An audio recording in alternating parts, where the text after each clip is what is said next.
இப்போ நம்ம இங்க பாக்குறதா இந்தியாவோட இன்ட்ரெஸ்ட் ரேட் சார்ட். இதை ரெப்போ ரேட் சார்ட்னு சொல்லுவாங்க. ரீசெண்டா இதை 50 பேசிஸ் பாயிண்ட் வரைக்கும் ஆர்பிஐ கட் பண்ணி அனௌன்ஸ் பண்ணிருக்காங்க. இன்ஃபேக்ட் இது ரொம்ப பெரிய அனௌன்ஸ்மெண்ட்னே சொல்லலாம். ஒரு இண்டிவிஜுவலா இது நம்மளை எப்படி பாதிக்கும், இது நமக்கு சாதகமா எப்படி யூஸ் பண்ணலாம், ஸ்டாக் மார்க்கெட்ல ரேட் கட்னால பெனிஃபிட் ஆகக்கூடிய செக்டர்ஸ் என்னென்னு சொல்லிட்டு எல்லாத்தையுமே டீடைலா இந்த வீடியோல பார்ப்போம். வணக்கம், என் பேர் பூசன். இந்த சேனல் ஃபினான்ஸ் பூசன். முதல்ல இந்த இன்ட்ரெஸ்ட் ரேட்டான ரெப்போ ரேட்னா என்னன்றதை கிளியரா புரிஞ்சுக்க ட்ரை பண்ணுவோம். இப்போ இந்தியாவில் இருக்க பேங்க்ஸோ இல்ல என்பிஎஃப்சிஸோ அவங்களுக்கு பண தேவை இருக்கும்போது ரிசர்வ் பேங்க் கிட்ட போய் கடனா வாங்குவாங்க. அந்த கடனுக்கு ஆர்பிஐ இவங்க கிட்ட வாங்குற வட்டியை தான் ரெப்போ ரேட்னு சொல்லுவாங்க. இப்போ ஆர்பிஐ இந்த ரெப்போ ரேட்டை குறைச்சதுனால பேங்க்ஸால இனிமே சீப்பா கடன் வாங்க முடியும். அவங்களால சீப்பா கடன் வாங்க முடியாதனால அவங்க கிட்ட கஸ்டமர்ஸ் போய் வாங்கக்கூடிய கடன்களும் சீப்பாக ஆரம்பிக்கும். ஹோம் லோனோ, கார் லோனோ, பர்சனல் லோனோ இதுக்கு முன்னாடி இருந்த வட்டி விகிதத்தை விட இனிமே குறைவான வட்டி விகிதத்தில் மக்களாலையும் கடன் வாங்க முடியும். முன்னாடி 6.5% இருந்த ரெப்போ ரேட்டை கொஞ்சம் கொஞ்சமா குறைச்சி இப்போ 5.5% கொண்டு வந்திருக்காங்க. இதை பார்க்கறதுக்கு வெறும் 1% டிஃபரன்ஸ் தானே யோசிச்சா இந்த 1% எக்கானமி லெவல்ல ரொம்ப சிக்னிஃபிகண்டான எஃபெக்ட் மேக் பண்ணும். இதை புரிஞ்சுக்க ரொம்ப சிம்பிளான எக்ஸாம்பிள் எடுத்துப்போம். ஒரு இண்டிவிஜுவல் பேசிக்கா ஒரு ஹோம் லோன் எடுக்க போறான்னு அசியூம் பண்ணிக்கலாம். 70 லட்ச ரூபாய்க்கு ஹோம் லோன் எடுக்கணும்னு நினைக்கிறாரு.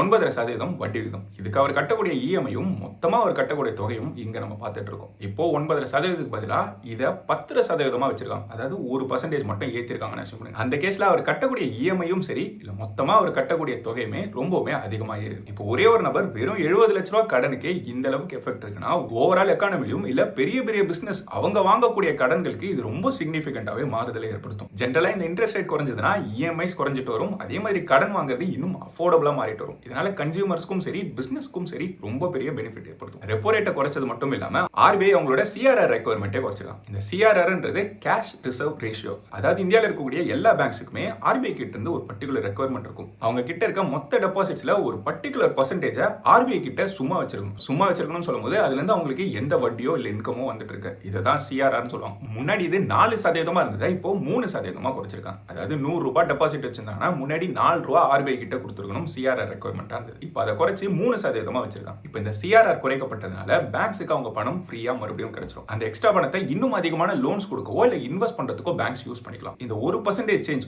ஓவரால் சிஸ்டத்துல கிட்டத்தட்ட 2 லட்சம் கோடியை புதுசா இன்ஜெக்ட் பண்ணிருக்கும். அதாவது ஒரு மிகப்பெரிய லிக்விடிட்டியா புதுசா 1 ரூபாய் கூட பிரிண்ட் பண்ணாம சிஸ்டத்துக்குள்ள கொண்டு வந்திருக்காங்க. இதனால பேசிக்கா 2 விஷயம் நடந்திருக்கு. ஒன்னு, பணம் நமக்கு சீப்பா கிடைக்கும். அதாவது கடன்களை சீப்பா வாங்க முடியும் ரெப்போ ரேட் கட்னால. அதே மாதிரி நிறைய பணம் இருக்கும், இனிமேல் நிறைய கடன்கள் கொடுக்க முடியும். இந்த 2 மட்டும் இல்லாம மூணாவதா ஆர்பிஐ அவங்களோட ஸ்டாண்ட்ஸை அகாமடேட்டிவ்ல இருந்து நியூட்ரலா மூவ் பண்ணிருக்காங்க. அகாமடேட்டிவ்னு சொல்லும்போது போன வாட்டி இன்ட்ரெஸ்ட் ரேட் கட் பண்ணும்போது அடுத்த வாட்டியும் கட் பண்ண போறேன்றதை இண்டிகேட் பண்றது தான் இந்த அகாமடேட்டிவ் மூவ்ன்றது. இப்போ நியூட்ரல்னு சொல்லும்போது இந்த கட்டுனால எக்கானமில என்ன பாதிப்பு ஏற்படுது, இன்ஃப்ளேஷன் எப்படி மூவ் ஆகுதுன்றதை பார்த்துட்டு அதுக்கப்புறமா நாங்க முடிவு எடுக்க போறோம். இப்போதைக்கு எந்த ஸ்டாண்ட்ஸும் எடுக்கலன்றதை இண்டிகேட் பண்ணலாம். அதாவது ஆட்டோமேட்டிக்கா அடுத்தடுத்து ரேட் கட் இருக்கும்னு எதிர்பார்க்காதீங்க. டேட்டாவை வச்சு நாங்க இந்த முடிவு எடுப்போம்ன்றதா இந்த நியூட்ரல் ஸ்டாண்ட்ஸ் இண்டிகேட். ஆர்பிஐயோட இந்த முடிவு அவங்க மேல ஒரு கிரெடிபிலிட்டியை உருவாக்கும் குளோபல் இன்வெஸ்டர்ஸ் மத்தியில. தன்னிச்சையா கண்மூடித்தனமா சிஸ்டத்துல லிக்விடிட்டியை இன்ஜெக்ட் பண்ணல, அடுத்த முடிவை டேட்டாவோட தான் எடுக்க போறேன்னு சொல்லும்போது ஒரு நம்பிக்கை உருவாக்கும். இப்போ ஒவ்வொரு செக்டாரியோ இண்டிவிஜுவலோ இது எப்படி பாதிக்கும்ன்றதை டீடைலா பார்ப்போம். முதல்ல டைரக்டா இம்பாக்ட் ஆக போறது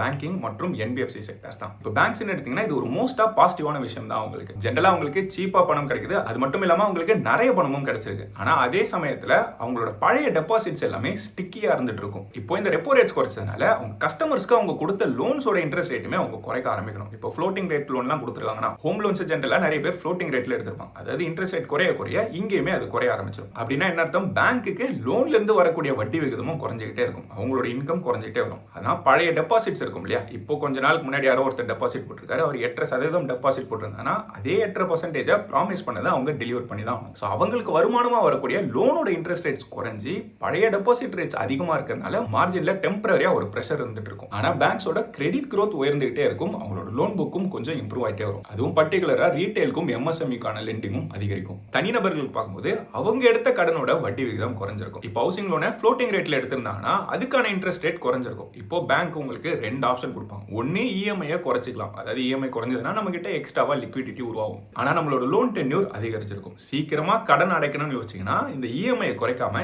இப்போ என்ன இஎம்ஐ கட்டிட்டு வரோமோ அதே இஎம்ஐ கட்டிட்டு வந்தோம்னா சீக்கிரமா நம்மளால அடைச்சிட முடியும். மாசம் மாசம் கட்டக்கூடிய இஎம்ஐ குறைக்கணுமா இல்ல டென்யூரை குறைக்கணுமான்னு கேட்டா சீக்கிரமா லோன் அடைக்கணும்னா டென்யூரை குறைக்கிறது தான் பெட்டர். நீங்க ஃப்ளோட்டிங் ரேட்ல லோன் எடுத்தீங்கன்னா அடுத்த ஒரு சில நாட்கள்லயோ இல்ல ஒரு சில வாரங்கள்லயோ இது குறையலனா பேங்க்கு இன்ஃபார்ம் பண்ணி உங்களோட வட்டி விகிதத்தை குறைக்க சொல்லுங்க. அதே மாதிரி நம்ம இங்க பார்க்கக்கூடிய 9% 8% இனிமே பிக்ஸட் டெபாசிட்ஸ் கிடையாது. இதோட இன்ட்ரெஸ்ட் ரேட்டையும் ஒரு சில நாட்கள்லயோ இல்ல வாரங்கள்லயோ குறைக்க ஆரம்பிச்சிடும். இப்போ நம்ம பார்க்கறது தான் highest point of interest rate இந்த சைக்கிள்ல. இந்த ஹையஸ்ட் இன்ட்ரெஸ்ட் ரேட்ல அவங்களோட எஃப்டி லாக் இன் பண்ணணும்னா இண்டிவிஜுவல்ஸ் உடனே ஏதாவது எஃப்டி போட்டா தான் உண்டு. இன்னும் ஒரு சில மாசங்கள்ல அவங்களால அதிகமான இன்ட்ரெஸ்ட் ரேட்ல எஃப்டி எடுக்க முடியாது. அதனால எஃப்டியோட ரிட்டர்ன்ஸும் குறைய ஆரம்பிச்சிடும். பேங்க்ஸ் அவங்களோட டெபாசிட் ரேட்ஸ் அட்ஜஸ்ட் பண்றதுக்கு ஒரு சின்ன லேக் இருக்கும். அந்த லேகை நம்மளுக்கு சாதகமா யூஸ் பண்ணணும்னு நினைக்கிறவங்க இந்த ஆப்பர்ச்சுனிட்டியை யூஸ் பண்ணிக்கலாம். இருக்கிறதுலே அதிகமான இன்ட்ரெஸ்ட் ரேட் எந்த பேங்க்ல கிடைக்கும் தெரிஞ்சுக்கணும்னா ஸ்டேபிள் மணி மாதிரியான பிளாட்ஃபார்ம்ஸ் யூஸ் பண்ணிக்கலாம். இங்க 200க்கும் மேற்பட்ட பேங்க்ஸோட எஃப்டி ரேட்ஸை ஒரே இடத்துல நம்மளால கம்பேர் பண்ண முடியும். ஒரு பேங்க்ல சேவிங்ஸ் அக்கௌண்டே இல்லனாலும் நம்மளால ஒரு சில நிமிஷத்துல எஃப்டியை டிஜிட்டலாவே ஓபன் பண்ண முடியும். இந்த பாயிண்ட்ல யூனிட்டி ஸ்மால் ஃபைனான்ஸ் பேங்க்ல இருக்கிறதுலே ஹையஸ்ட் இன்ட்ரெஸ்ட் ரேட்டான 9.1% வரைக்கும் எஃப்டி ரேட் கிடைக்குது. ஜெனரலா பேங்க்ஸ்ல பண்ணக்கூடிய டெபாசிட்ஸ் எல்லாத்துக்குமே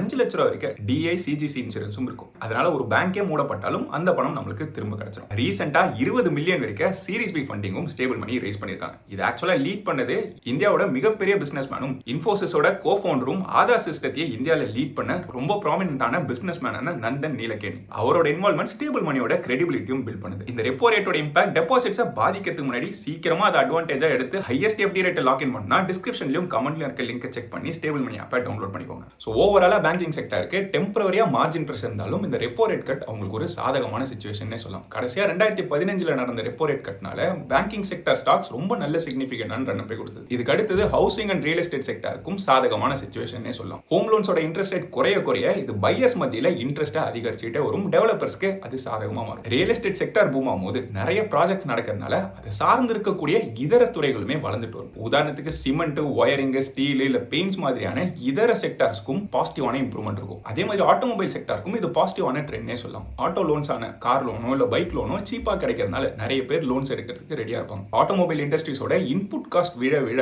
அதே மாதிரி ரூரல் இன்கம் அதிகமாச்சுன்னா இப்போ உதாரணத்துக்கு கடந்த பட்ஜெட்ல டாக்ஸ் ரேட்ல ஒரு அட்ஜஸ்ட்மெண்ட் பண்ணியிருந்தாங்க. அதனால நிறைய பேருக்கு டிஸ்போசபிள் இன்கம் அதிகமாகும். இந்த இன்கம் அதிகமாகிறதுனாலும் இன்புட் ரேட் குறையறதுனாலும் இந்த இன்ட்ரெஸ்ட் ரேட் குறையறதுனாலும் ஆட்டோமோட்டிவ் செக்டருக்கும் இது பாசிட்டிவ் சென்டிமெண்ட். அவங்களோட சேல்ஸும் அதிகரிக்கலாம், அவங்களோட ஃபினான்ஷியல்ஸும் இம்ப்ரூவ் ஆகிட்டே வரும். அடுத்து கன்சூமர் டியூரபிள்ஸ் ஆன எலக்ட்ரானிக்ஸோ இல்ல ஏசி, ஃப்ரிட்ஜ் இந்த மாதிரியான விஷயங்கள் வாங்கணும்னு யோசிக்கிறவங்களுக்கும் பர்சனல் லோனோ இல்ல கிரெடிட் கார்டோட இன்ட்ரெஸ்ட் குறையறதுனால இந்த சேல்ஸும் அதிகரிச்சுக்கிட்டே வரும். கன்சூமர் டியூரபிள்ஸ்க்கோ ரீட்டைல சார்ந்து இருக்கக்கூடிய கம்பெனிஸ்க்கும் சேல்ஸ் growth அதிகமாகும். அடுத்து கேபிட்டல் இன்டென்சிவா இருக்கக்கூடிய கம்பெனிஸ்க்கும் இன்ஃப்ரா ரிலேட்டட் கம்பெனிஸ்க்கும் இது சாதகமான நியூஸ்னே சொல்லலாம். ஏன்னா யூசுவலா இந்த மாதிரியான கம்பெனிஸ் அதிகமா கேபிட்டலை பாரோ பண்ணி தான் வாங்கிட்டு வருவாங்க. ஹையர் பாரோவிங் காஸ்ட் இருக்கும்போது அவங்களோட ப்ராஜெக்ட்ஸை குறைச்சிட்டு வருவாங்க. இப்போ குறைவான வட்டி விகிதத்தில் கிடைக்குதுன்னா அவங்களோட ப்ராஜெக்ட்ஸை மறுபடியும் ரேம்ப் அப் பண்ணுவாங்க. உதாரணத்துக்கு ரோடு, ரயில்வே இல்ல போர்ட்ஸ் இல்ல பவர் ரிலேட்டட் கம்பெனிஸ் எல்லாமே அவங்களோட ஆக்டிவிட்டியை ரேம்ப் அப் பண்ணிட்டே வருவாங்க. ஸோ ஓவராலா இந்த ரேட் கட் நிறைய இண்டஸ்ட்ரீஸ்க்கு சாதகமான சிச்சுவேஷனை உருவாக்கும். ஸோ பேசிக்கா ஆர்பிஐயோட எதிர்பார்ப்புமே அதே தான். எக்கானமி கொஞ்சம் கொஞ்சமா ஸ்லோ ஆகுதுன்றதுனால அதை மறுபடியும் வேகமா போக வைக்கிறதுக்காக ரேட் கட் பண்ணிட்டு வராங்க. ரேட் கட்டோட சேர்த்து லிக்விடிட்டியும் சிஸ்டத்துல அதிகரிச்சுட்டே வராங்க. ஆனா இதுல இருக்கக்கூடிய ஒரு பெரிய பிரச்சனை,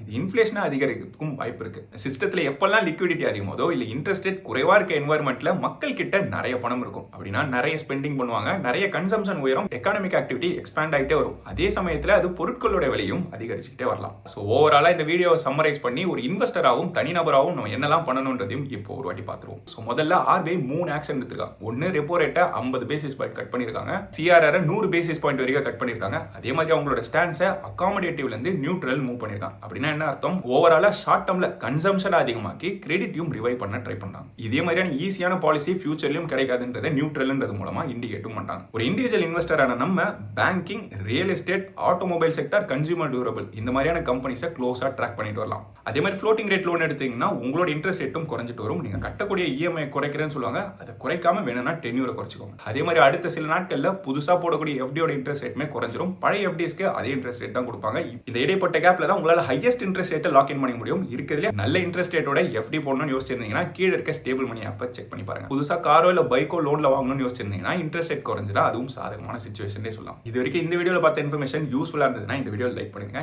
சேனலுக்கு இது வரைக்கும் சப்ஸ்கிரைப் பண்ணா சப்ஸ்கிரைப் பண்ணிட்டு அந்த பெல் ஐகானை கிளிக் பண்ணி ஆல் இன் செலக்ட் பண்ணீங்கன்னா இந்த சேனல்ல போடுற புது வீடியோஸ் நோட்டிஃபிகேஷன் உடனே வந்து சேரும். நன்றி மக்களே.